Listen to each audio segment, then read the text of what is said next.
আহারে যে নবী আমার সারাটা জীবন তোমার আমার জন্য কেঁদেছেন। এ নওজোয়ান তরুণেরা সেই নবী পাককে মহব্বত করে ভালোবাসেন, সেই নবী পাককে চিনুন। কেননা নবীকে যদি চিনতে না পারি, রাসূলের গুরুত্ব মাকাম সম্মান যদি না জানতে পারি, হাজারো মসজিদ মাদ্রাসা বানিয়ে, হাজারো নামাজ রোজা করে, হাজারো হজ করে, দাড়ি টুপি রেখে নাজাত কোনোদিন পাওয়া যাবে না। কেননা আল্লাহ পাক আমার নবী পাকে প্রেম আদরটাকে ঈমান বানিয়েছে।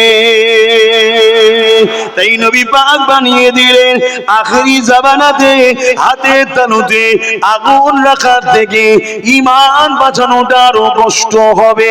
হাতের তালুতে আগুন রাখাটা কত কষ্ট, তার থেকেও বেশি কঠিন ও কষ্ট হয়ে যাবে ঈমানটাকে বাঁচানো।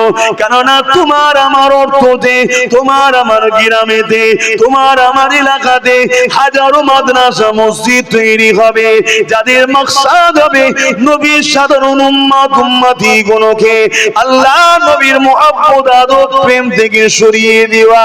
তাই আজকে তোমাদের কাছে এই মেসেজটাই দিয়ে যায়, এই মুসিবত বালা থেকে, এই বিপদ থেকে, সংসার অশান্তি থেকে, অংশমান করে অর্থনীতি সমস্যা থেকে, রাষ্ট্রীয় সমস্যা থেকে এই যদি সমাধান পেতে চাও, এর উপায় হলো একটাই, নবীর উপরে মুহাব্বতটা বাড়াও, নবীর আদর সম্মান হৃদয়ে বাড়াও। কেননা এটাকে ঈমান বলে।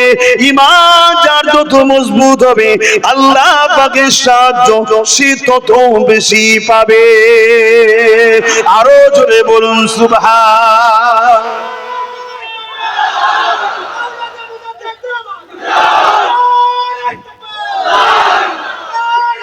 আল্লাহু আকবার। তাহলে একদিকে গুস্তাখে রাসূলুল্লাহ, একদিকে গুস্তাখে রাসূলুল্লাহ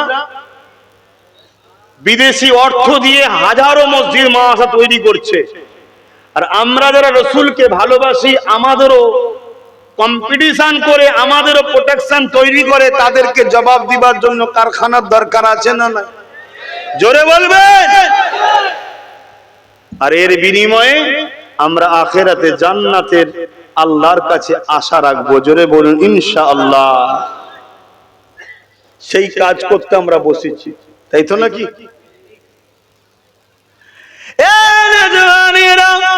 আল্লাহ নবী নূহ নবী দয়া নবী জানিয়ে দিলেন আমার উম্মত শিরক করে ধ্বংস হবে। আমি রাসূলুল্লাহ, এটা আমার ভয় হয় না, আমার ভয় হয় আমার উম্মতের একটা শ্রেণী খুব শিগগির আমি রাসূলুল্লাহ আমাকে বড় কষ্টদায়ক কথাবার্তা বলবে। কি কথা বলবে? কষ্টদায়ক বলছে না? বলেনি? বলছে, বলে। মুসলমানের ছেলে মেয়েরা, তরুণেরা সমাজে এমন কথা বলে, আলেম সুরাতে, মুফতি সুরাতে, বড় বড় শিক্ষিত স্কলারের সুরাতে, যারা আমার রাসূলুল্লাহকে আমাদের মতো মানুষ বলে বেড়ায়, এটা কি আমার রাসূলুল্লাহকে কষ্ট দেওয়ার কথা নয়? তাহলে আমার নবীর ভবিষ্যৎবাণী মিলছে না মেলে না? অসুবিধা হচ্ছে আপনাদের, একটু জেনে রাখুন। আমি এতটুকু জানি, সাদা মাটা মানুষ যদি ঈমান টালিয়ে যেতে পারে জান্নাত নিশ্চিন্তায় রয়েছে। জোরে বলুন সুবহানাল্লাহ। আর ঈমান যদি নিজেতে না পারি, ও নবীর বংশ জন্ম নিয়েছি, দাদা হুজুরের আওলাদ, অমুকের সন, ওসব কিচ্ছু দাম নেই, কিচ্ছু কাজে লাগবে না। শুনছেন তো? তো ঈমানটা প্রথম বাঁচান। আর ঈমান নবীর প্রেম আদবের ব্যাপার। যার দিলে যত প্রেম বেশি তার ঈমানের ক্ষমতাও তত বেশি। ভাইরা, নওজোয়ান তরুণেরা, আব্বারা, নওজোয়ানেরা, আল্লাহ নবী নূহ নবী দয়া নবীর ঘোষণা আজকে মিলে যাচ্ছে। এই যুবকেরা আজকে চারিদিকে তাকিয়ে দেখে একদল জালিমেরা আমার নবী পাকের শানে কার্টুন তৈরি করছে, একদল জালিমেরা আমার নবী পাকের শানে ফিল্ম তৈরি করছে, একদল জালিমেরা আমার নবী পাকের পাক আলিয়াদের নিয়ে সমালোচনা করছে, একদল জালিমেরা আমার নবী পাকের নিয়ে নানা রকম কটূক্তি করছে, আমরা যখন এই জিনিসগুলো দেখি আমরা তাদের বিরুদ্ধে আন্দোলন করতে নাবি, ঠিক না বেঠিক? কিন্তু দুঃখের বিষয় এটা, আজকে আমাদের সমাজে যখন গায়ের ইসলাম সুরাতে যখন তারা আমার নবীর সামনে গুস্তাখি করে, তাদের বিরুদ্ধে তো আমরা আন্দোলন করতে নাবি, কিন্তু যখন আমাদেরই ঘরের ছেলেরা আমাদেরই চাঁদা নিয়ে আমাদেরই এলাকাতে মাদ্রাসা তৈরি করে, আমাদেরই এলাকাতে মৌলানা বানিয়ে, মুফতি বানিয়ে, আলেম বানিয়ে তারা যখন আমার নবী পাককে ছোট করে, তাদের বিরুদ্ধে কিন্তু আমরা আন্দোলন করি না। আছে না? না আমি কি বুঝাচ্ছি বুঝতে পারছেন? আজকে যখন অমুসলিম সূরাতে কেউ আমার নবীর বিষয়ে বলে তো আমরা আন্দোলন করি, যখন কেউ মুসলিম সূরাতে দাড়ি টুপি রেখে আমার রাসূলকে আমাদের মতো মানুষ বলে, মরে গেছে বলে, শাফাআত করতে পারবে না বলে, তখন কই আন্দোলন হয়? কিছু বুঝতে পারছেন? হ্যাঁ,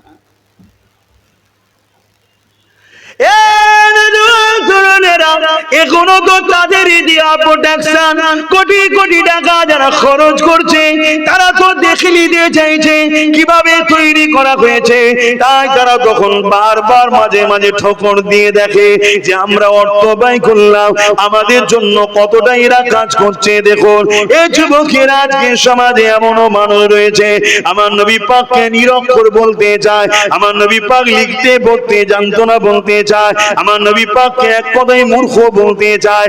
মনে রাখবেন এই কথা যখন গায়ের ইসলাম কালকে বলবে মুসলমানদের নবী মূর্খ ছিল, তখন তুমি আমি তো আন্দোলন করতে নামবো। কিন্তু আজকে মুসলিম সূরাতে মুখে দাড়ি রেখে মাথায় টুপি দিয়ে আজকের বক্তা যখন কথা বলে বেড়ায়, তখন তোমার আমার তো আন্দোলন হয় না। নবীর প্রেম আদবেকে বলে না, নবীর বিষয়ে এমন কথা বলতে হবে যে কথা যেন আমাদেরকে বেঈমান না বানিয়ে দেয়। কেননা আল্লাহ পাক আমার নবী পাককে এত তাজিম, এত সম্মান দিয়েছে, আমার নবী পাকের প্রতিটা সেকেন্ডে মুহূর্তে মুহূর্তে আমার আল্লাহ নবী পাকের শান মর্যাদাকে খোদ নিজে বাড়াতেছে।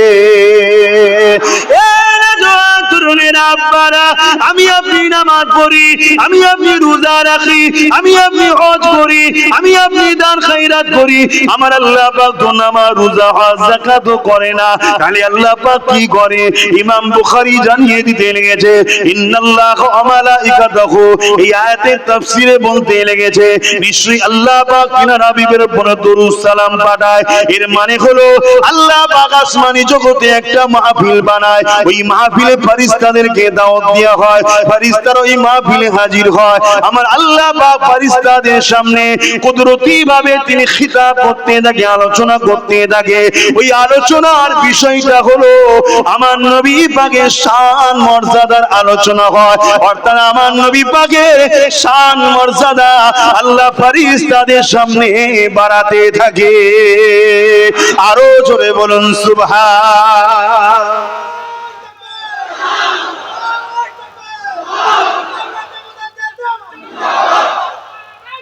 আল্লাহ, আজ যদি আমরা নবীর শান মর্যাদা নিয়ে আলোচনা করি, এতে আল্লাহ খুশি হবে না বেজার হবে?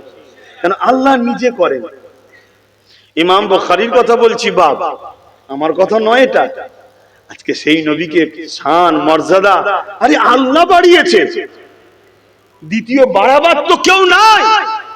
কেন বাড়াতে গেলে বড় হতে হয়, বাড়াতে গেলে বড় হতে হয়। আমি যদি আমার আব্বার শান মর্যাদা বাড়াতে যাই, এটা গুরুত্ব হবে না, কেন আমার বাপ আমার থেকে বড়।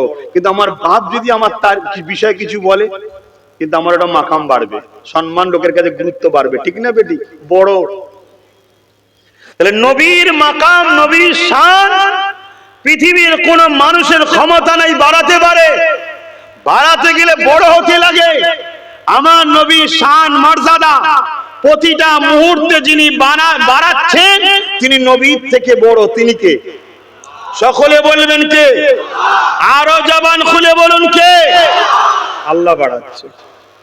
আর আজকে আমি যদি বলি সেই নবী রাখাল ছিল, নাউযুবিল্লাহ, আমি যদি বলি সেই রাসূল নিরক্ষর ছিল, আমি যদি বলি সেই রাসূল মরে গেছে, তাহলে এরকম আলেম মুফতি মাওলানা বানিয়ে আপনাদের কোনো লাভ হবে?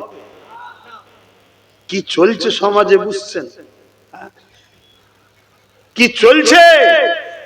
তারাই সর্বসময় দেখবেন সমালোচনা করে আহলে সুন্নাত ওয়াল জামাত, নবীর প্রেমিকদের প্রতিষ্ঠানগুলোর সমালোচনা করে। কেন?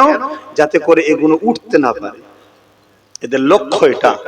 এরপরও আপনাদেরকে সাধুবাদ জানাই, ধন্যবাদ জানাই যে আল্লাহ আপনাদেরকে হিদায়েতের আলো আজও দিয়েছে, যে এত বর্ষা পানির পরও কাদা ভর্তি এলাকা, চাষবাসী মানুষ আপনারা, এরপরও আপনারা হাজার হাজার মানুষ আজকে এই বল্লভপুর মাদ্রাসার উন্নতির জন্য ছুটে এসেছেন। এ থেকে আশা রাখা যায় আল্লাহ আপনাদের আখিরাতও ভালাই রেখেছে। বলুন ইনশাআল্লাহ। আরো জোরে বলবেন না ইনশাআল্লাহ? কেন এই সময়টা বড় কঠিন সময়। এখন ভালো রাস্তায় থাকা বড় কঠিন ব্যাপার বাপ। এখন ছলে বলে কলে কৌশলে বড় জুব্বা, বড় দাড়ি, বড় পাগড়ি, বড় তসবি দিয়েও আমাদের ঈমান চুরি করছে। বড় বড় স্কলার সেজে ঈমান চুরি করে নিচ্ছে। এরপরও যে আল্লাহ আপনাদের ঘরে সঠিক রাস্তায় রেখেছে, এতে আপনারা খুশি না বেজার? তাহলে আরো একবার বলতে লাগবে না আলহামদুলিল্লাহ? হায় হায় হায়।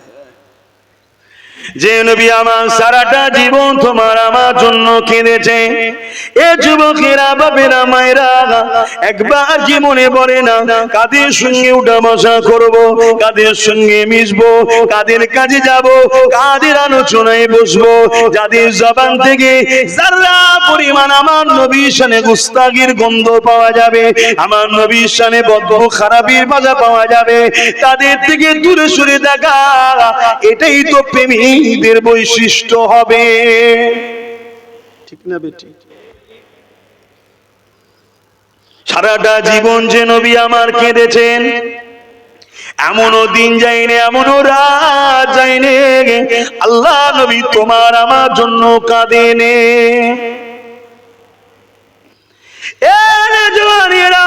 শিশুবেলা থেকে নিয়ে আল্লাহ নবী যখন দুনিয়াতে দুলছেন, তখনও তোমার আমার জন্য কেঁদেছেন।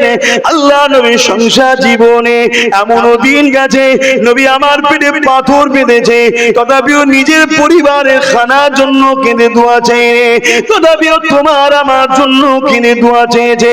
আল্লাহ নবীর জীবনে এমনও দিন গেছে ইমামে হাসান হোসেন হুজুরগণ তিনারা ক্ষুধার্ত রয়েছে, এই দেখে নবী আমার শ্রবণ করেছে, তথাপিও তিনি কেঁদে কখনো দোয়া চাইনি। কিন্তু যখনই কেঁদেছে জবান দিয়ে বলেছে আল্লাহ আমার উম্মাত উম্মতিদেরকে ক্ষমা করে দি, আল্লাহ আমার উম্মাত উম্মতিদেরকে মাফ করে দি, আল্লাহ আপনি আমার উম্মাত উম্মতিদের উপর আযাব দেবেন না। আল্লাহ নবীর পুরো জীবনটা দেখলে নবী আমার কখনই কেঁদেছে উম্মাত উম্মতির জন্য কেঁদেছে। একদিনের কথা নবী আমার আল্লাহ পাকের কাবা শরীফ তওয়াফ করতে গেলে, ওই কাবা তওয়াফ করতে করতে নবী আমার কাবার সামনে সিজদায় পড়ে গিয়ে চোখের পানি ফেলে কাঁদে। আল্লাহ পাক জিবরাইলকে জানিয়ে দিলে, এ জিবরাইল জলদি করে যান, আমার হাবিব কেন কাঁদে জিজ্ঞাসা করে। আল্লাহ তো সবই জানে, জিবরাইলকে জানাতে চেয়েছে। এই আল্লাহ পাক জিবরাইলকে পাঠালে, জিবরাইল চলে এসে আল্লাহ নবীকে সালাম দিয়ে বলতে লাগলে, ইয়া রাসূলুল্লাহ হাবিবাল্লাহ, হুজুর আপনি কেন কাঁদেন? আল্লাহ পাক জিজ্ঞাসা করেছে। আল্লাহ নবী মাথা তুলে বলল, জিবরাইল রে আমি কেন কাঁদি আল্লাহ সব জানে। যখন তোমাকেও জানাতে চেয়েছি জিবরাইল শোনো, আল্লাহ পাককে জানিয়ে দেন আমি রাসূলুল্লাহ এই জন্য কাঁদি, অন্যান্য নবীর উম্মত উম্মতিরা তারা অন্যায় করার জন্য, নবীর নাফরমানি কাজ করার জন্য আল্লাহ তাদের উপরে আযাব গজব দিয়ে ধ্বংস করে দিয়েছে। যেমন সাত জাতিকে ধ্বংস করেছে, এমন করে সামুদ জাতিকে ধ্বংস করেছে। আমার উম্মত উম্মতিরাও আমি রাসূলুল্লাহ আমার নাফরমানি করে বেড়াবে, আল্লাহ যেন তাদের উপরে আযাব গজব দিয়ে তাদেরকে ধ্বংস না করে দেয়। আমি রাসূলুল্লাহ আমার উম্মত উম্মতির নাজাতের জন্য কাঁদতেছি। আরো জোরে বলুন সুবহান।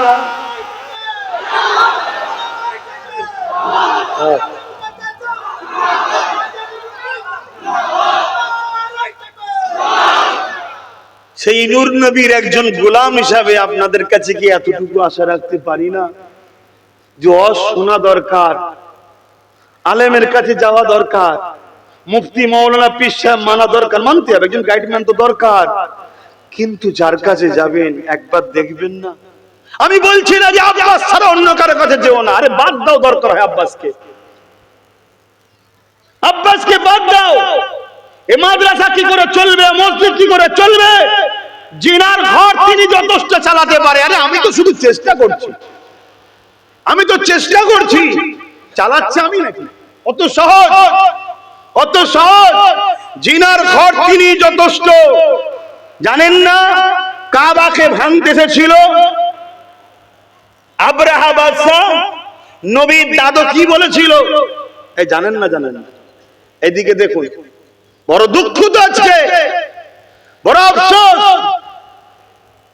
যে মুখে নবীর কলেমা পড়ো, যে মুখে বলো নবীর উম্মত আমি, যে মুখে বলো নবীকে ভালোবাসি, সেই উম্মত হয়ে কাদের সঙ্গে উঠা বসা করো, কাদের কাছে যাও, কাদের সঙ্গে দল করো, কাদেরকে সহযোগিতা করো, একটু আমাদেরকে ভাবার দরকার আছে না? না, একটু ভাবেন। আমি আপনাদেরকে চেষ্টা করছি, আমার মিশন আপনাদের ঘরে নবীর সঙ্গে জুড়ার চেষ্টা করছি, চেষ্টা করছি। আমি আমার লাইফে যেটাই করেছি উদ্দেশ্য কিন্তু আমার রাসূল নবী পর্যন্ত পৌঁছাবার চেষ্টা। আর নবীর পর্যন্ত যে পৌঁছেছে, নবী তাকে খাজা গরিবের নওয়াজ বানিয়েছে, গৌসুল আজম বানিয়েছে, মুজাদ্দিদ আল-ফিসানি বানিয়েছে, ফুরফুরা আবু বকর বানিয়েছে, হাত্তাকে সাহাবা সাহাবিয়া বানিয়েছে। জোরে বলুন সুবহানাল্লাহ। আর যারা নবীর কাছে পৌঁছতে পারেনি, হতভাগা আকবর হয়েছে। জানেন না মুগলে আজম ছিল?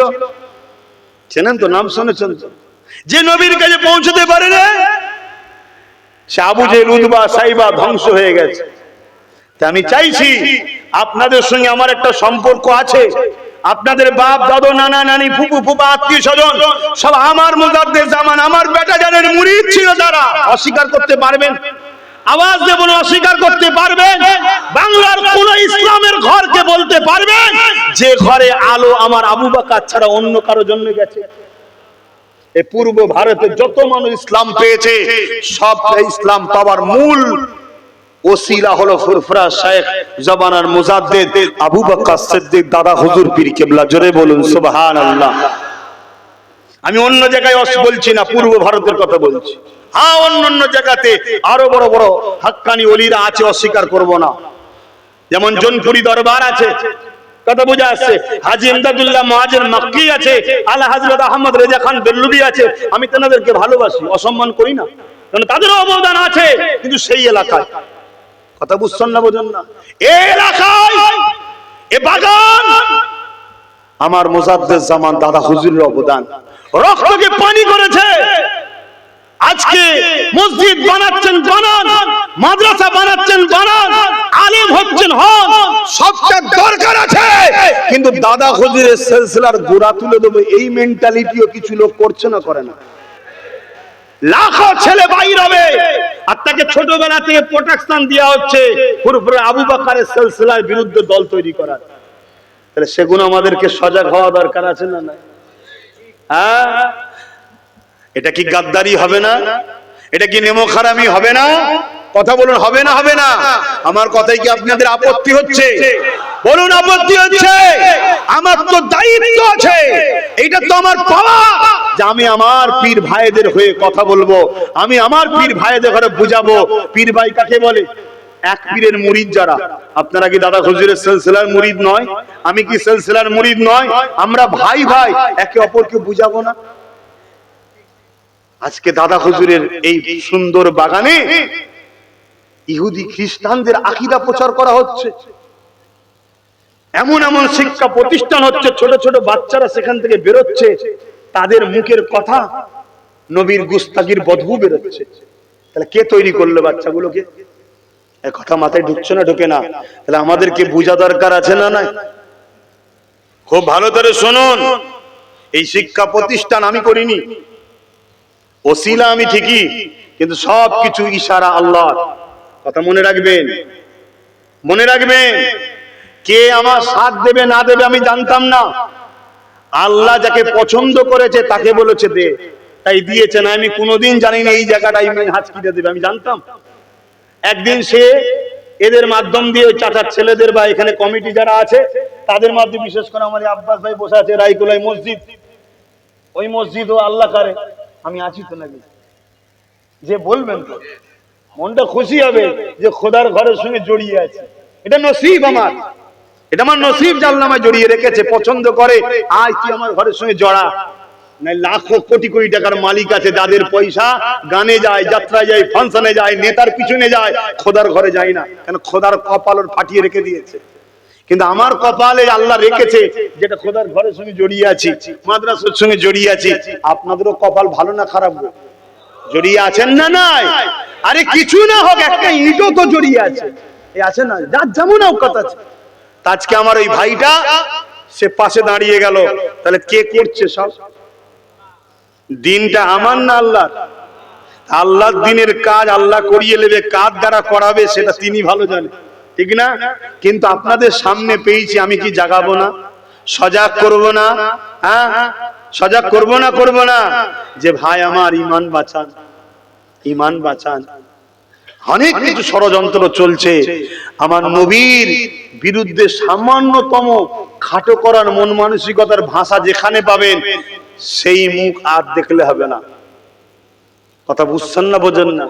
কি গো সবাই বলুন না, বুঝছেন না বোঝেন না? হ্যাঁ একটু বুঝুন, একটু বুঝুন, না হয় কিন্তু আমাদের দুনিয়া বরবাদ তো হয়ে যাচ্ছে, আখিরাতটাও বরবাদ হয়ে যাবে।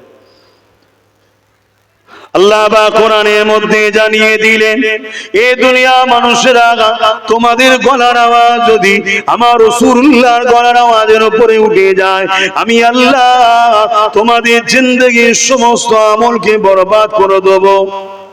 জিন্দেগি বোঝাবার জন্য বলছি, ধরুন 80 বছর বেঁচেছেন, 100টা মসজিদ বানিয়েছেন, 100টা মাদ্রাসা বানিয়েছেন, 60 বার হজ করেছেন, ধরুন এমন করে হাজারো গরিব মানুষদের বিবাহ শাদী দিয়েছেন, কিন্তু কোন একটা সময় আপনার কণ্ঠের আওয়াজ বা আপনার কণ্ঠ থেকে এমন কথা বেরিয়েছে যে কথাটা আমার রাসূলুল্লাহ শানে গুস্তাখিমূলক বা নবীর কথার আওয়াজের থেকে আওয়াজ উঠে গেছে, তাহলে আপনার জিন্দেগীর সমস্ত আমলকে আল্লাহ বরবাদ করে দেবে। তাহলে ভেবে রাখুন, একদিকে 100টা মসজিদ বা 1000টা মসজিদ, একদিকে 100টা মাদ্রাসা বা 1000টা মাদ্রাসা, একদিকে আপনার 1000টা মন করে 70টা হজ রয়েছে, একদিকে তাহাজ্জুদ রয়েছে, নামাজ রয়েছে, আর একবার আপনার জবান দিয়ে আমার নবীর শানে একটু গুস্তাখিমূলক কথা বেরিয়ে গেছে বা নবী পাকের শানে কোনো খাটো করার কথা বলেছে বা গলার আওয়াজটা বেরিয়ে গেছে, আপনার সমস্ত আমলকে বরবাদ করে দেবে। তাহলে আমার নবী পাকের শান মর্যাদা, আপনার এই 1000 মসজিদ মাদ্রাসা বানানো, নামাজ তাসবিহ তাহলিলের থেকেও আমার নবীর শান অনেক বড়, অনেক বড়। আরো জোরে বলুন সুবহান। নবী চিনতে পাচ্ছেন তো নাকি? এইটাই তো কাজ। মাদ্রাসা কেন করা হবে? কোরআন শিখাবার জন্য। কোরআনটা কি আমার নবীর শান মর্যাদা শিখিয়েছে না শিখাইনি? হ্যাঁ, একটু হ্যাঁকি না বলেন। তলা থেকে খুব ঠান্ডা উঠছে, তাহলে এত ঝিমিয়ে গেছেন কেন? হ্যাঁকি না বলেন। নবীর শান মর্যাদা কোরআন শিখিয়েছে না শিখাইনি?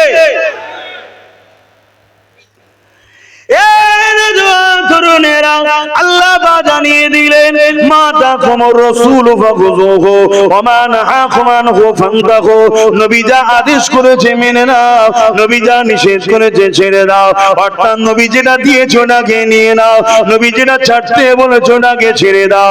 এই দুনিয়া জমিনে আব্বাস সিদ্দিকীও যদি জিন্দাবাদ বলতে হয় নবীর জন্য বলবো, আমার আব্বাকেও যদি জিন্দাবাদ বলতে হয় নবীর জন্য বলবো, ইমাম সাহেব যদি জিন্দাবাদ বলতে হয় নবীর জন্য বলবো, মুফতি মাওলানা যেই হোক না কেন সবাইকে যে সম্মান করতে হয় নবীর জন্য বলবো।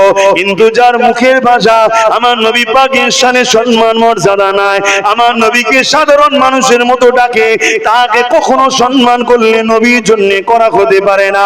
সমস্ত মসজিদ মাদ্রাসাতে দান করব, নবীর জন্য করব, আল্লাহর জন্য করব।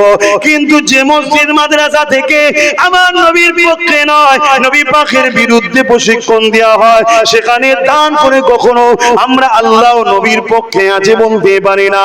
এটা তোমার আমার বরবাদ হয়ে যাবে। শুধু দুনিয়া জমিন বরবাদ নয়, আখিরাত বরবাদ হবে। এবং শুধু তোমার বরবাদ নয়, তোমার প্রচেষ্টাতে এমন বীজ দুনিয়ায় রোপণ করে যাচ্ছ, ও যতদিন দুনিয়া জমিনে থাকবে তোমার আমার মতো সাধারণ হাজার হাজার মানুষের ঈমানকে চুরি করবে। এই আলেম বানাতে হবে, হাফেজ বানাতে হবে, মুফতি বানাতে হবে, কিন্তু ওই আলেম ওই হাফেজ বানাওনি যারা হাফেজ আলেম হয়ে নবীর দুশমন তৈরি হবে। কেন? তারা যদি হয় সমাজের মানুষকে ঈমান থেকে নষ্ট করে ফেলবে। এর থেকে তো আলেম উলামা না বানানোটা ভালো। কমসে কম তারা বেঈমান তো বানাতে পারবে না। কেন? সাধারণ লোকের কথা সমাজ শোনে না। হ্যাঁ, যদি কেউ সহযোগিতা করে ওই আলেম বানায়, ওই মুফতি মাওলানা বানায়, যারা দুনিয়ার জমিনে যতদিন থাকবে দুনিয়ার মানুষকে নবীর দিকে ডাকবে, নবী নবী নবী নবী শোনাবে, নবীর কদমে নিয়ে যেতে চাইবে, ওই আলেম হাফেজদের কত সম্মান শোনো। আল্লাহ নবী জানিয়ে দিলে যারা হাফেজ হাক্কানি হবে, আমি রাসূলুল্লাহ আমার পক্ষে হবে। আল্লাহ এই রকম হাফেজের ওসিলা করে 70 জন এমন লোককে জান্নাতি করবে যারা কিনা জাহান্নামে ঘোষণা হয়ে যাবে। কিন্তু হাফেজে কোরআন দাঁড়িয়ে গিয়ে বলবে, এ রব্বি আল্লাহ পাক, এদেরকে আপনি জাহান্নামে ঘোষণা করেছে দুনিয়ার জমিনে কোনো অন্যায় করার জন্য, কোনো ভুল করার জন্য, কিন্তু এদের একটা ভালো গুণ রয়েছে, আল্লাহ এরা আমাদেরকে সহযোগিতা করেছিল, এরা গাঁটের পয়সা দিয়ে আমাদের থাকার ঘর করেছিল, এরা গাঁটের পয়সা দিয়ে আমাদেরকে খাইয়েছিল। আল্লাহ পাক আজকে দিনে এদেরকে নাজাত দেখতে চায়। ওই হাফেজে হাক্কানি ওসিলা করে আল্লাহ পাক 70 জন এমন জাহান্নামী লোককে আবার জান্নাতি বানিয়ে দেবে। আরো জোরে বলুন সুবহান।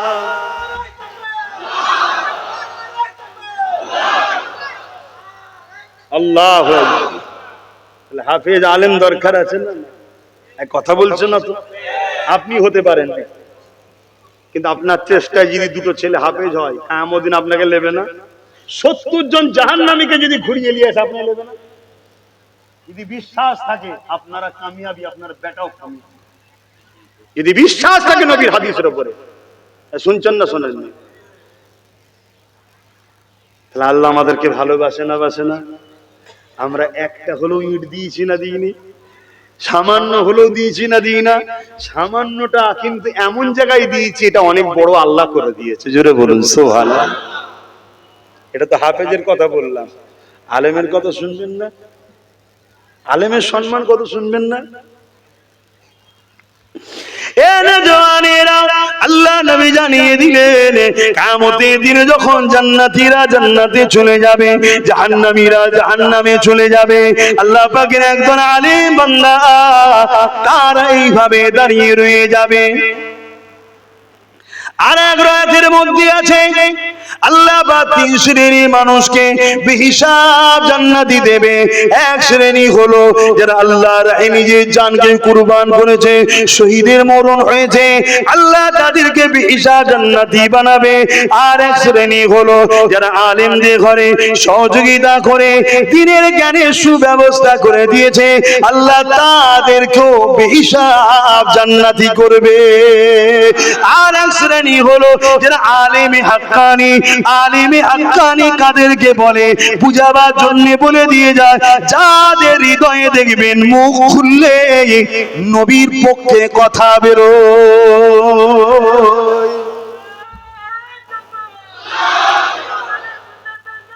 জিন্দাবাদ জিন্দাবাদ।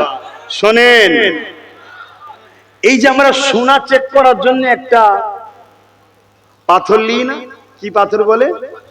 কোষ্টি পাথর। আচ্ছা, সোনা চেক করার জন্য এই যে কোষ্টি পাথর ছাড়া অন্য পাথর নেই, আমরা ঠকবো না ঠকবো না? জোরে বলেন। কেন? অন্য পাথরে সোনা চেক করা অরিজিনাল না অরিজিনাল নয় চিনা যাবে না। অরিজিনাল না অরিজিনাল নয় চিনতে গেলে কি পাথর দরকার? কোষ্টি পাথর দরকার, তাই তো নাকি? তো মুমিন না মুনাফিক, এটা চিনার কি জিনিস আছে বলুন? মাদ্রাসা করলে মুমিন মুনাফিক চেনা যায়? মসজিদ করলে? হ্যাঁ, এইটাকে চিনতে গেলে মুহাম্মদ রাসূল দ্বারা টেস্ট করতে হয়। জোরে বলুন সুবহানাল্লাহ। তাহলে আলেমে হাক্কানি না আলেমে হাক্কানি নয়, সাধারণ মানুষ জানার জন্য বলে যায় ফলো করুন ওয়াইজিনদের ঘরে, ফলো করুন ইমামদের ঘরে, ফলো করুন মুফতিকে, ফলো করুন পীর সাহেব পীরজাদাকে, কাউকে বাদ দিতে বলছি না। হাতটাকে আমাকেও ফলো করুন। আব্বাস সিদ্দিকীর 100টা জলসা শুনুন, শোনার পরে যদি দেখেন বেশিরভাগ জায়গায় 60 কি 70% জায়গায় নবীর পক্ষে কথা বলছে, নবী নবী করছে, সমাজকে নবী চিনাতে চাইছে, জানবেন সঠিক রাস্তায় আছে। যদি সে নবী ছেড়ে দিয়ে অন্যদিকে শুধু ঘুরে বেড়ায়, জানবেন এ কোরআন থেকে বেরিয়ে গেছে। কথা বুঝছেন না বোঝেন না? কেন আম চিনতে গেলে যেমন সোনা চিনতে গেলে কষ্টি পাথর দরকার, মুমিন না মুনাফিক কোরআনের পক্ষে আছে না নাই জানতে গেলে কত বড় স্কলার ধরতে পারবেন না, কত বড় দাড়ি চিনতে পারবেন না, কত বড় টুপি চিনতে পারবেন না, কত মসজিদ মাদ্রাসা বানিয়েছে ধরতে পারবেন না। তাকে দেখুন ওই মাদ্রাসা ওই মসজিদ থেকে বা ওর বয়ান থেকে নবী বেরোচ্ছে কিনা। কথা বুঝছেন না বোঝেন না? অর্থাৎ নবীর পক্ষে কথা বলছে কিনা। এই শুনছেন তো আপনারা? অসুবিধা হচ্ছে? তাহলে বলুন দোয়া করবি, চাকেই তো দেবো কি আছে? তাবারু রেডি পুরো? এই তাবারু রেডি তো? কথা বলছে কমিটি কোথায় গেল? যারা দায়িত্ব আছে কোথায় গেল? বলুন অসুবিধা হয় ছেড়ে দিচ্ছি। কেন আমি এখনো রেস্ট পাইনি। শারীরিক দিক দিয়ে মানসিক দিক দিয়ে ঠিক আছে। কারণ নবী বলতে বলতে মরে গেলে আমার কপাল অনেক বড় হবে। অনেকের মাথায় ঢুকবে যে আপনি আল্লাহ আল্লাহ বললেন না কেন? আল্লাহ আল্লাহ তো তার মুখ দিয়ে বেরোবে যে রসুলের কদম পর্যন্ত পৌঁছাবে। আর নাই সারা জীবন আল্লাহ আল্লাহ করে অনেকে দেখবেন শেষ জীবনে শেষ হয়ে যায়। কেন? ওর নবী ছেড়ে দিয়ে ডাইরেক্ট ধরতে গেছে। আল্লাহ বলবে বুকা, আমি আল্লাহ হয়ে ডাইরেক্ট তোদের সঙ্গে কথা বলিনি। কি বলেছে?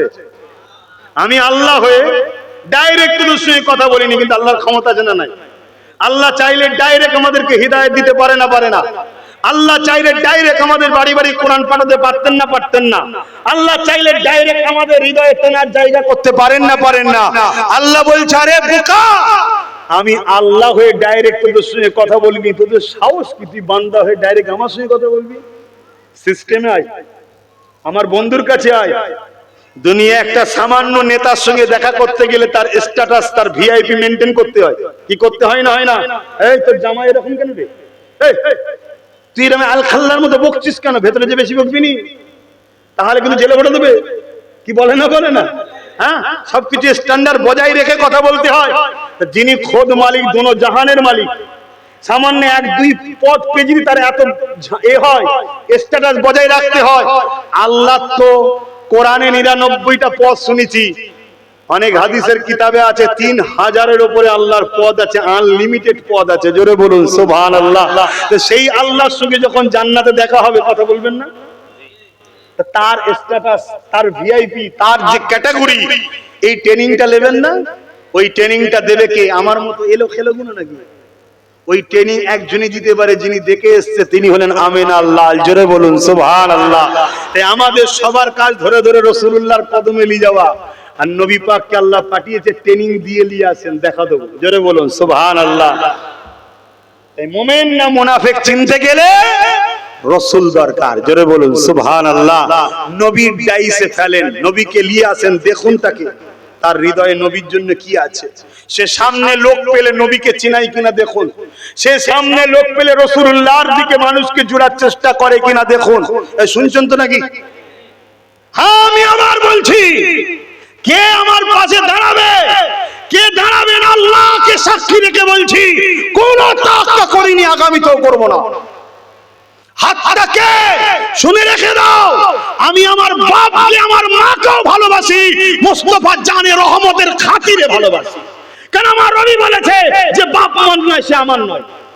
তাই আমার গলা বাঁধা বাপ মার কদমের কাছে, ভালোবাসতেই হবে, নাই রাসূলের হতে পারবো না। কথা বুঝছেন না বোঝেন না? তা তুমি কোথাকারের কে? আমার বাপ আর মা, তাদের বিষয়ে বলছি। খুব ভালো করে বোঝেন, আপনি আমার সঙ্গে আগামী দিন মিশবেন না মিশবেন না আপনার ব্যাপার, কিন্তু আমি আপনাকে ভালোবাসি, বাঁচাতে চাইছি। গুনাহ যদি হয়েও যায় যুবক, হুজুরের মহব্বত আদবটা দিলে রাখো, হুজুরের প্রেম দিলে রাখো। তুমি তোমার ছেলের জন্য 10,000 টাকার মোবাইল কিনতে পারলে, তুমি তোমার মেয়ের বিয়ের জন্য 1,000 লাখ টাকা খরচ করতে পারলে, কখনো তোমার দিল কি কেঁদেছে? আমার নবীর দুশমন একদিকে বাড়ছে, আমি কিছু করব যেখান থেকে আমার নবীর পক্ষে সৈনিক তৈরি হবে, নবীর দিনের মেসেজ দেবে, যেখান থেকে কোরআন সামনে রেখে বা আরো বিভিন্ন কায়দায় ক্ষমতার আসন দখল করে আমার নবীর ঝান্ডার জন্য লড়াই করবে। যেমন ও ক্ষমতার জায়গায় বসে আমার নবীকে মিটাতে চাইছে, এও ক্ষমতার জায়গায় বসে তার মোকাবেলা করবে। কেউ যদি হাদিস কোরআনকে সামনে রেখে আমার নবীকে ছোট করতে চায়, আমরাও প্রোডাকশন আলেম উলামা তৈরি করব, তারাও কোরআন হাদিসকে সামনে রেখে আমার নবীর শানকে, বুলন্দকে আর ঝান্ডাকে আরো উঁচু করে তুলবে। এটা কি কখনো তোমার আমার দিলে জেগেছে?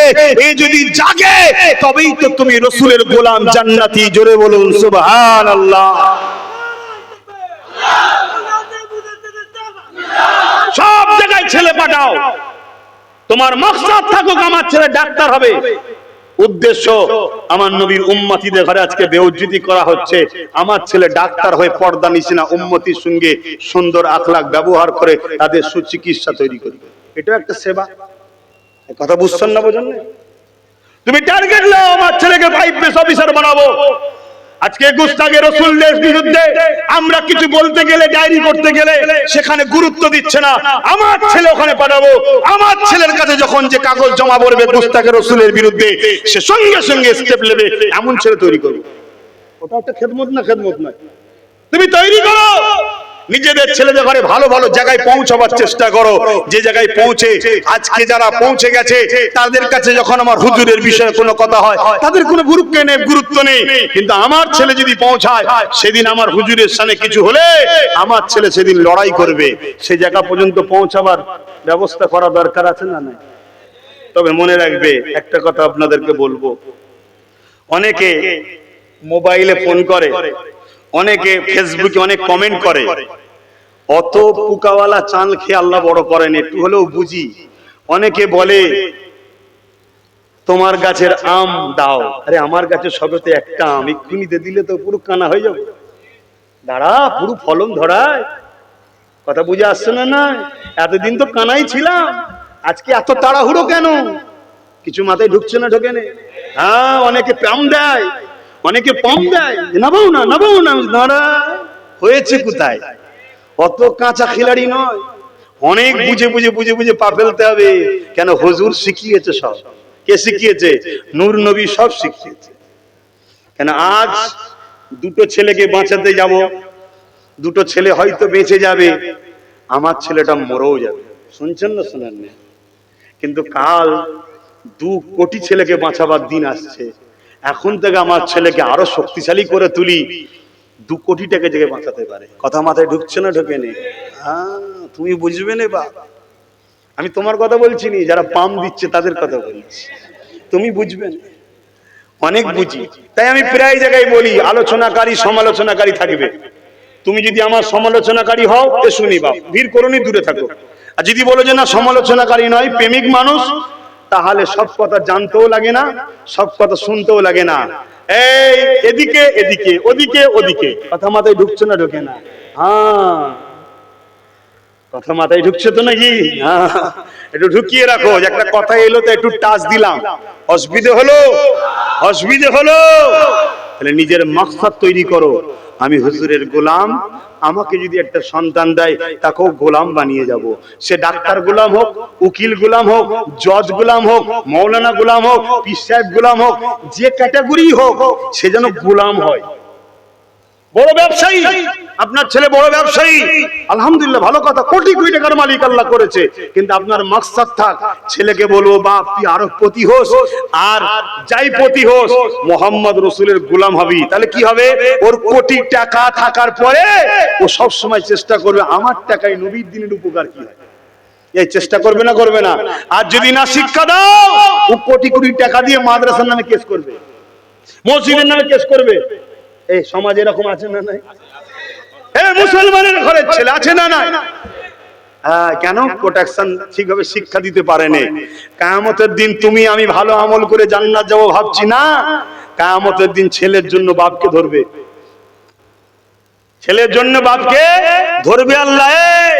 তুমি তো নামাজ পড়েছো, রোজা রেখেছো, হজ করেছো, দাঁড়িয়ে রেখেছো, নবী নবী করেছো, তোমার ছেলেটা নবীর দুশমন হলো কেন? শিক্ষা দিয়েছিলে ছোটবেলায়? আল্লাহ নবী তাই বললেন, তোমরা তোমাদের বাচ্চাদিগকে তিনটে শিক্ষা দাও। প্রথম নম্বর হলো আল্লাহ নবীর প্রেম ও আদব। প্রথম নম্বর কি? নবীর প্রেম ও আদব। দ্বিতীয় নম্বর হলো নবী পাকের খানদান, নবী পাকের আহার, নবী পাকের পরিবারদের প্রেম ও আদব, এই দ্বিতীয় নম্বর। তিন নম্বর হলো কোরআনের শিক্ষা দাও। এই শিক্ষাটা প্রত্যেকটা বাপ মাকে বাচ্চাকে দিতে হবে। এরপরে দুনিয়াদারি করার জন্য ইংলিশ বাংলা যা শিখাবেন শিখান, ডাক্তার উকিল জজ ডিএম নেতা মন্ত্রী যা বানাবেন বানান, কিন্তু এই তিনটে শিক্ষা নবী পাক হুকুম করেছে প্রতিটা উম্মতকে দিতে হবে। প্রথম নম্বর হলো আল্লাহ নবীর প্রেম ও আদব। এই মাদ্রাসাতে প্রথম নম্বর শিক্ষা দিতে হবে নবী পাকের প্রেম ও আদব। দ্বিতীয় নম্বর হলো এই মাদ্রাসার ছেলেকে শিখাতে হবে নবী পাকের আল পরিবারদের প্রেম ও আদব। তিন নম্বর হলো এই মাদ্রাসাতে নবী পাকের যেমন নবীর আমাদের ছেলেদের ঘরে আল্লাহর কোরআনে শিক্ষা দিতে হবে। নবীর প্রেম আদব শিক্ষা না দিয়ে, নবীর আহলদের শিক্ষা না দিয়ে, কোরআনের শিক্ষা হাদিসের শিক্ষা দিলে ও লোড নিতে পারবে না। ও বড় জ্ঞানের অহংকারে বলবে নবী পাকের ভুল থাকাটাও সম্ভব। শুনছেন না? শুনেন না? অহংকারী হয়ে যাবে। আর যখন ওকে ছোটবেলা থেকে ট্রেনিং দেবে নবীর প্রেম, নবীর আদব, নবীর আহলদের প্রেম আদব, তারপরে ওকে কোরআন দাও, হাদিস দাও, ও লোডটাকে নিতে পারবে। শুনছেন? নিতে পারবে, আর তা না হলে নিতে পারবে না।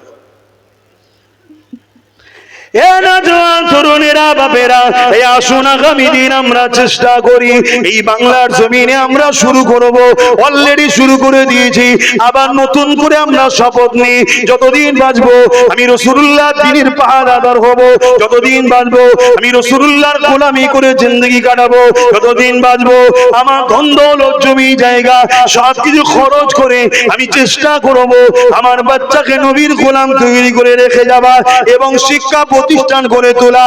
যে জায়গা থেকে আমাদের বাচ্চারা ডাক্তার উকিল জজ ডিএম হবে, পাশাপাশি তার আগে নবী পাকের প্রেমিক তৈরি হবে, নবীর আদব জানবে, আল্লাহ নবীর খানদানদের প্রেম আদব জানবে, কোরআনের শিক্ষা পাবে।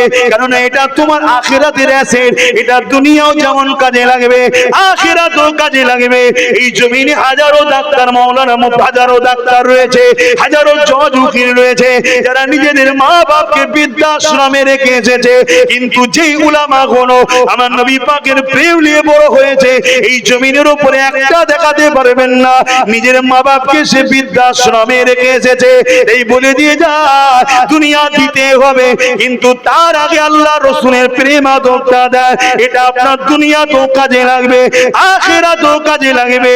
যারা নবীর প্রেমিক হবে এই যুবকেরা তরুণেরা কিয়ামতের দিনে যদি ওর বাপ কোনো কারণে ধরা পড়ে যায়, ওর মা কোনো কারণে ধরা পড়ে যায়, বা ওই স্বামীর স্ত্রী কোনো কারণে ধরা পড়ে যায়, মনে রাখবেন কিয়ামতের দিন ওই প্রেমিক আলেমটা প্রেমিক হাফেজটা তার পরিবার দিগকে আল্লাহর জান্নাতে নিয়ে যাবে।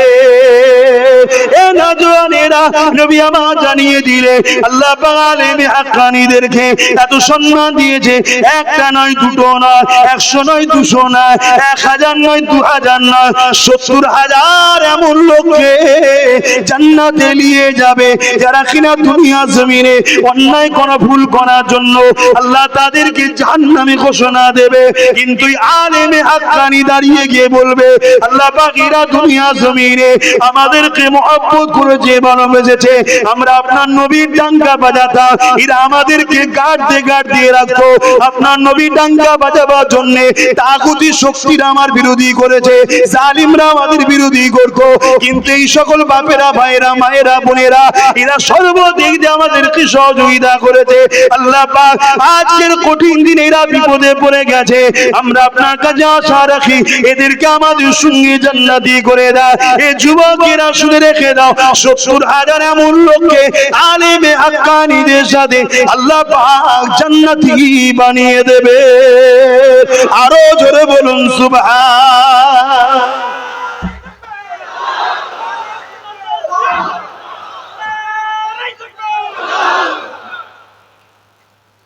তৈরি করুন, হাফেজ বানান, আলেম বানান, দরকার আছে না নাই?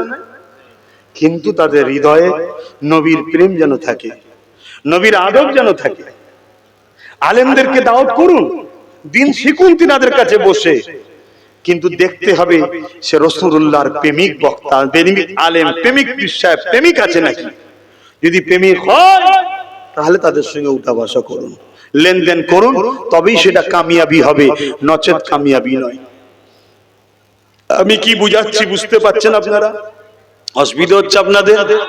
তাহলে মুহাব্বতে দুরুদ আল্লাহুম্মা সাল্লি আলা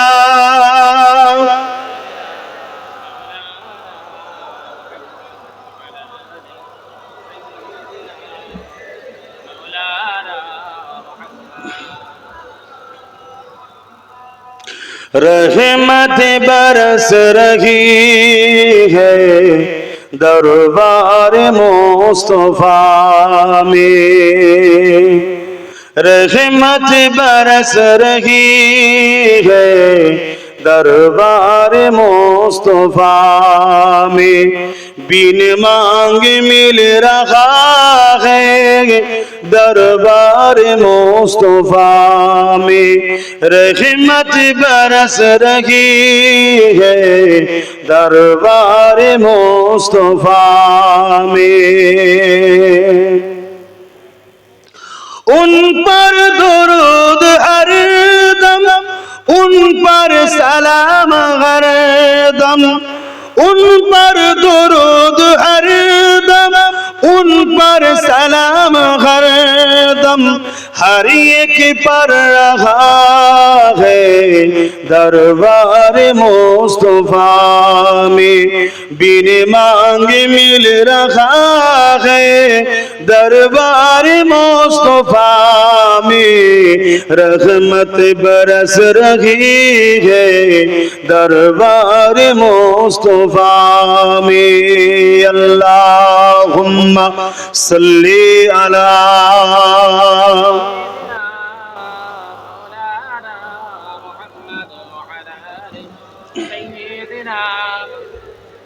এতে টানছে, খুব সমস্যা তো, একটু ঘোরা হওয়াও দরকার, নাহলে ঘেমে যাচ্ছে, এতে টানছে। বাপেরা ভাইরা, মেসেজ একটাই, নবীর ঘরে এসেছি, নবীর ঘরকে উদ্দেশ্য করে মাহফিল, সেই ঘরে এসেছি। উদ্দেশ্য আগামী দিন আমাদের বাচ্চারা রাসূলের প্রেমিক হোক, দুনিয়া আখিরাত কল্যাণ হবে। বলুন আল্লাহুম্মা আমিন। তো ভাই আমার, সেই নবীকে হৃদয়ে রাখেন, নবীকে প্যার করেন, নবীকে মহব্বত করেন, ভালোবাসেন। যারা মহব্বত করেছে তাদের থেকে শিক্ষা নেন। এক রাতের মধ্যে আছে হযরতে আবু বকর সিদ্দিক রাদিয়াল্লাহু তাআলা আনহু, শুনেছেন না? কি গো, জানেন না? জানেন না? আমার নবী পাকের প্রথম খলিফা, যিনি সব সময় আমার রাসূলের চেহারা মুবারকের দিকে তাকিয়ে বসে থাকাকে বড় পছন্দ করতেন। জোরে বলুন সুবহানাল্লাহ। আল্লাহ নবী দরবারে একদিন সাহাবা হুজুররা আসলেন, একটু বলি, অসুবিধা হচ্ছে? সাহাবা হুজুরদের মধ্যে থেকে একজন এক একটা করে কথা বলতে লেগেছে। কেউ বলতে লেগেছে, ইয়া রাসূলুল্লাহ, হাবিবাল্লাহ, আমাকে সর্বসময় নামাজ পড়তে বড় ভালো লাগে। এ নজওয়ানেরা, যারা আল্লাহ ছেড়ে দিয়ে 360টা নকল খোদাকে ধরেছিল, তাদের মুখ থেকে আজকে যখন নবী পাক শুনতে লেগেছে আমাদেরকে সর্বসময় আল্লাহকে সিজদা করতে ভালো লাগে, আমার নবী পাক কতটা না খুশি হতে লেগেছে সেই সময় একটু চিন্তা করে দেখো। আজ আমরা তো ধর্মটাকে বড় সহজে পেয়ে গেছি, এই জন্যই তো আমাদের গুরুত্ব দিন ইসলামের উপরে নাই, গুরুত্ব নাই। আল্লাহ নবীর আর একজন সাহাবী উঠে দাঁড়িয়ে গেলেন, ইয়া রাসূলুল্লাহ হাবিবাল্লাহ, আমাকে বড় রোজা রাখতে বড় ভালো লাগে, বছরে 5টা দিন ছাড়া সমস্ত বছর রোজা রাখবো, এটা আমাকে বড় পছন্দ হয়, ভালো লাগে। আল্লাহ নবী বড় খুশি হতে লাগলেন। আর এক সাহাবী উঠে বললেন, ইয়া রাসূলুল্লাহ হাবিবাল্লাহ, আমাকে বড় হজ করতে ভালো লাগে, আল্লাহ কাবা তওয়াফ করব, এটা বড় ভালো লাগে। এইভাবে নবী পাককে একজন সাহাবী এক একটা কথা বলতে লেগেছে। হযরতে আবু বকর সিদ্দিক উঠে দাঁড়িয়ে বললেন, কে আবু বকর সিদ্দিক? পুরোপুরা জমিনে যে আবু বকর রয়েছে, তিনার 32 পোস্টের মুরব্বী, আমার রাসূলুল্লাহর প্রথম খলিফা হযরতে আবু বকর সিদ্দিক উঠে দাঁড়িয়ে পড়ে বললেন, ইয়া রাসূলুল্লাহ হাবিবাল্লাহ, ইজাজত যদি দেন আমারও কিছু ভালো লাগে, একটু আরজু করব। আল্লাহ নবী বললেন, বলেন কি ভালো লাগে? হযরতে আবু বকর সিদ্দিক বলেছিলেন, ইয়া রাসূলুল্লাহ হাবিবাল্লাহ, আমার প্রথম নম্বর ভালো লাগে, আমি সর্বসময় আপনার নূরের চেহারা দিকে তাকিয়ে তাকিয়ে দেখতে থাকবো। আরো জোরে বলুন সুবহান। আল্লাহ নবী সাহাবী হযরত আবু বকর সিদ্দিক বলতে লাগলে, দ্বিতীয় নম্বর হলো, ইয়া রাসূলুল্লাহ হাবিবাল্লাহ, আমি আপনার কদমের কাছে সারা জীবন থাকবো, সর্বসময় থাকবো, আপনার কদম থেকে যেন আমি না সরে যাই, এটা আমার বড় ভালো লাগে।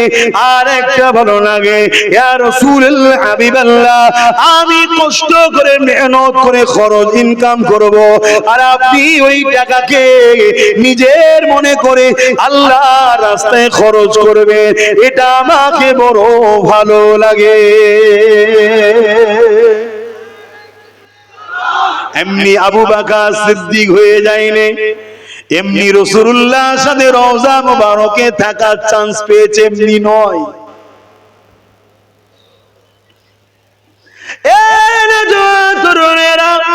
এইভাবে যখন বিভিন্ন কারণে আল্লাহ নবী যখন সাহাবাদেরকে বলতেন, বাবারা কে আছো বাবা, ইসলামের জন্য মাল দাও বাবা, মসজিদ হবে মাল দাও বাবা, জালিমদের মোকাবিলার জন্য প্রস্তুত নিতে হবে মাল দাও বাবা। এইভাবে নবী পাক যখন ইসলামের জন্য বারবার অর্থ চাইতেন, হযরত আবু বকর সিদ্দিক ঘরে এসে চোখের পানি ফেলে নামাজের মুসাল্লায় দাঁড়িয়ে দাঁড়িয়ে কাঁদতেন আর বলতেন, আল্লাহ এমন একটা আয়াত আপনি নাজিল করে দেন, আমার নবী যেন কারো কাছে না চাইতে হয়, আপনি আয়াতের মধ্যে নাজিল করে দেন, এই ঈমানদারেরা তোমাদের জান মাল ধন দৌলত সবটাই হলো রাসূলুল্লাহ, সে যেমন করে নিজে খুশি খরচ করবে। এইভাবে আবু বকর সিদ্দিক বারবার কেঁদে কেঁদে দোয়া চাইতে। একদিনের কথা, হযরত আবু বকর সিদ্দিক ঘরের মধ্যে নিজের ঘরে রয়েছে, আল্লাহ নবী আসলেন, সোজা এসে হযরত আবু বকর সিদ্দিক দাঁড়িয়ে গিয়ে সালাম দিলেন নবী পাককে। নবী সালামের জবাব দিলেন। আবু বকর সিদ্দিকের ঘরে ঢুকে নবী কোনো দিকে না তাকিয়ে যেখানে আবু বকর ধন দৌলত রাখতো ওই জায়গায় সোজা গেলেন। ধন দৌলত যতটা নবীর প্রয়োজন ছিল নিজের মনে করে নিয়ে চলে আসে। আবু বকরকে জিজ্ঞাসা করলেন না। হযরত আবু বকর বলে, আমি দাঁড়িয়ে রয়েছি। হযরত নবী গিয়ে নিজে হাতে নিয়ে ঘর থেকে বেরিয়ে চলে গেলেন। একবারও বললেন না আবু বকর লাগবে, নিয়ে যেতে লেগেছি। আল্লাহ নবী বেরিয়ে গিয়ে আবার ঘুরে এসে আবু বকরের দিকে চেয়ে মুচকে এসে বলেছিল, আবু বকর তোমার দোয়াটা আল্লাহ কবুল করে নিয়েছে। আরো জোরে বলুন সুবহান। এখন যদি আমি নেবে পকেটে হাত দিই, ঝগড়া হবে না? হবে না? মুরিদের তখন হুঁশ থাকবে না যে কে হাত দিচ্ছে। টাকা এমন জিনিস হয়ে গেছে মুরিদদের কাছে। তা বলে সবাই নয়, সবাই যদি হতো তাহলে এই পর্যন্ত গেল কি করে? এই দাদা হুজুরের মুরিদরাই করেছে তো নাকি? পুরপুরাই যে বিল্ডিং তৈরি হচ্ছে দাদা হুজুরের মুরিদরা করছে না, করে না? কথা বলছে না তো? আমি কিন্তু দোয়া করে দেবো। আমি আবার বলছি, আমি কারো কাছে বাঁধা নাই, ধরা নাই। আমি কারো সব ভালোবাসেন, ভালোবাসেন, শেয়ার করতে হবে। আমি একা বকবো আর আপনি শুনে যাবেন ও স্কুল আমি নেই। আওয়াজ দেন, এটা আপনারা করেছেন হাকি না? কিন্তু হযরত আবু বকরের প্রেম দেখছেন কেমন? শুধু বলতেন, আল্লাহ আমার নবী কেন চাইবে? আপনি আয়াত নাজিল করেন যে মোমেন তোদের জানমাল টাকা পয়সা তোদের নয় নবীর। শুনছেন কি বলছি? হ্যাঁ শুনছেন তো নাকি? হ্যাঁ, হযরত আবু বকরের ঘরে ঢুকলো হুজুর, যেখানে ধন দৌলত রাখে গেল, নিল, বেরিয়ে চলে যাচ্ছে। একবারে জিজ্ঞেস করেন এই লিজের এই কাজে লাগবে ওই কাজে লাগবে, ঘুরে এসে কিছুক্ষণ পরে মুচকে এসে বলছে আবু বকর তোমার দোয়া কবুল হয়েছে। জোরে বলুন সুবহানাল্লাহ। এক কিতাবের মধ্যে দেখছিলাম হযরত আবু বকর সিদ্দিক তখনকার সময়ে 400 কোটি টাকা নবীকে দিয়েছে। কত টাকা শুনছো কি বলছি? আমার দাদু হয়, এটা কি গর্ব নয় আমার? আচ্ছা তোমাদের দাদু নয়? মুরিদ মানে কি বাচ্চা নয়, রুহানি বাচ্চা তো নাকি? তোমাদেরও তো দাদু হয়, এটা কি তোমাদের গর্ব নয়? কত কোটি তখনকার বাজারে 400 কোটি টাকা আমার নবীর কদমে যে দিয়েছে হুজুর, গোলামের হাদিয়া, নজরানা, দান, নজরানা লেন হুজুর, এসব আপনার। জোরে বলুন সুবহানাল্লাহ। আরো জোরে বলা যাবে না? এই জবান খুলে বলুন সুবহানাল্লাহ। নারী দিবে সবাই দুই হাত তুলে বলুন লাব্বাইক। আপনারা বলবেন ইয়া রাসূলুল্লাহ লাব্বাইক লাব্বাইক লাব্বাইক লাব্বাইক। নারী দিবে বল্লভপুর মুজাদ্দিদিয়া পীর আবু বকর সিদ্দিকিয়া মাদ্রাসা, মাদ্রাসার দাতাগণ, দরদীগণ, সামিনগণ, ওয়াইজিনগণ নারী দিবে। হ্যাঁ হাত নাবান। কত টাকা মনে থাকবে? মনে থাকবে? আর আজকে দুটো কিছু করে কি লাফালাফি করছে, বাপরে বাপ। সমাজ এরকম আছে না নাই? ছোট হয়ে থাকো, আল্লাহ খুশি করে তোমার দ্বারাই করাচ্ছে, শুকরিয়া আদায় করো যে আল্লাহ করাচ্ছে, আল্লাহ করাচ্ছে, আল্লাহ আমায় পছন্দ করেছে, আল্লাহ আমায় বলেছে আমার দিনের কাজ কর। এ তো নসিব, ঠিক না বেঠিক গো? তাহলে বলুন আপনারা আল্লাহর দিনের কাজ করবেন না করবেন না? আপনারা আপনাদের সামর্থ্য মতো করবেন না করবেন না? আল্লাহকে সাক্ষী রেখে বলুন সামর্থ্য মতো দিনের কাজের সঙ্গে জড়িয়ে থাকার দরকার আছে না নাই? জোরে বলুন দরকার আছে না নাই? বিগত দিন যখন ডেকেছিলাম তখনই পাশে পেয়েছি, আগামী দিনও যখন হকের জন্য, দ্বীনের জন্য, রাসূলের জন্য, সুন্নাহর জন্য যখনই ডাকবো এই হাতগুলোকে পাশে পাবো তো নাকি? হাত নাবান। খবরদার মনে রাখবেন, মজবুত হন, মজবুত হন। নিঃশ্বাস কাল ফুরিয়ে যাবে, সব রয়ে যাবে, সব রয়ে যাবে। কোন রকম ভাবে এ দুনিয়া থেকে কিছুই নিয়ে যেতে পারবো না, রয়ে যাবে। এই মাদ্রাসা থাকবে, আমি চলে যাব, মাদ্রাসা চলবে, আমার কবরে সওয়াব যাবে, আপনার কবরে যাবে। জুড়ে যদি থাকি, আছি না নাই জুড়ে? কথা বলুন। এই মাহফিল থেকে মাত্র 10টা লোক হাত তুলবেন টক টক করে। এই গতবারও যেমন দিচ্ছেন, আবার বলুন 10,000 করে টাকা কে কে দেবেন এই প্রতিষ্ঠানের জন্য? 10টা লোক, প্রথম কে হাত তুলে দেখি? 10টা লোক 10,000 করে টাকা কে দিতে ইচ্ছুক আছে দেখি? দিনের সঙ্গে জড়িয়ে থাকবেন, প্রতিষ্ঠানে জড়িয়ে থাকবেন, কোরআনের মাহফিলে জড়িয়ে থাকবেন, কোরআন শিক্ষা দেওয়া হবে জড়িয়ে থাকবেন। আরে 10,000 টাকা কত